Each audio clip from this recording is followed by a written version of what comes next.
Our Messiah, Lord Jesus Christ, endured great suffering caused by the people of his time. As we learn about those responsible for his crucifixion through the Bible, we might wonder what happened to these men. In this video, we will explore the terrible deaths of the men who killed Jesus Christ, Part 1, fates of those who played a part in the crucifixion of Jesus Christ. But first, please support us with a like, subscribe to our channel, and activate the bell so you don't miss any future videos. Let's start with the infamous Governor Pontius Pilate.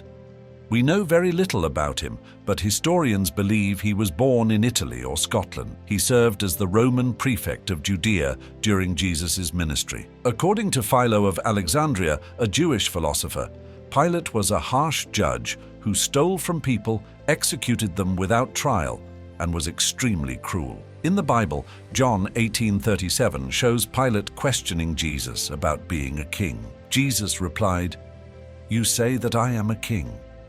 For this purpose I was born, and for this purpose I came into the world, to bear witness to the truth." According to the Roman historian Tacitus, Pilate was removed from his post and sent back to Rome for using excessive force. Eusebius of Caesarea wrote that Pilate committed suicide by order of Emperor Caligula, and his body was thrown into the Tiber River. Next, let's talk about the Roman centurion known as Cassus. He was the soldier who pierced Jesus' side.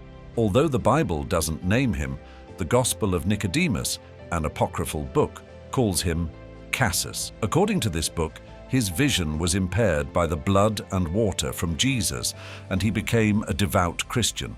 He was later arrested and beheaded for his faith, becoming one of the early martyrs. Finally, we have King Herod, who ruled Judea from 74 to 4 BCE. Although he wasn't directly involved in the crucifixion, he tried to kill Jesus as a baby. In Matthew 2:16, we read how Herod ordered the massacre of all boys in Bethlehem 2 years old and younger. This event is remembered as the Massacre of the Innocents. Herod also killed 3 of his sons and 1 of his wives.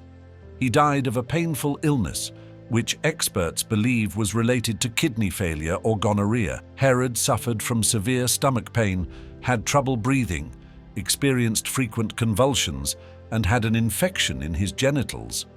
Given his cruel actions, especially killing innocent babies out of fear, you could say he deserved an even worse death. Next, let's talk about another man who died horribly at the hands of his relative, Emperor Tiberius. Tiberius ruled Rome from 14 to 37 AD. The Gospels never say he was involved in Jesus Christ's murder. It might not seem important now, but 2,000 years ago, Judea was far from Rome's main concerns. This meant that Roman leaders didn't know what was happening in Judea. So Pontius Pilate could easily go ahead with Jesus Christ's execution. For many years after Christ's death, Roman emperors didn't know about his tragic fate. Their ignorance also contributed to the death of our Messiah. Roman historian Suetonius wrote that Emperor Tiberius was poisoned, starved, and suffocated with a pillow by his grandnephew Caligula, who later became one of the most infamous Roman emperors. Next is Judas Iscariot, one of Christ's 12 apostles who betrayed him. Judas handed Jesus over to the authorities for 30 pieces of silver. He led Roman soldiers to Jesus in the Garden of Gethsemane and identified him with a kiss. Acts 1:18 says, "Now this man bought a field with the reward of his wickedness, and falling headlong, he burst open in the middle and all his bowels gushed out." Not long after his betrayal, Judas hanged himself in shame after returning the silver and repenting. His hanging body decayed horribly, with his bowels nearly bursting.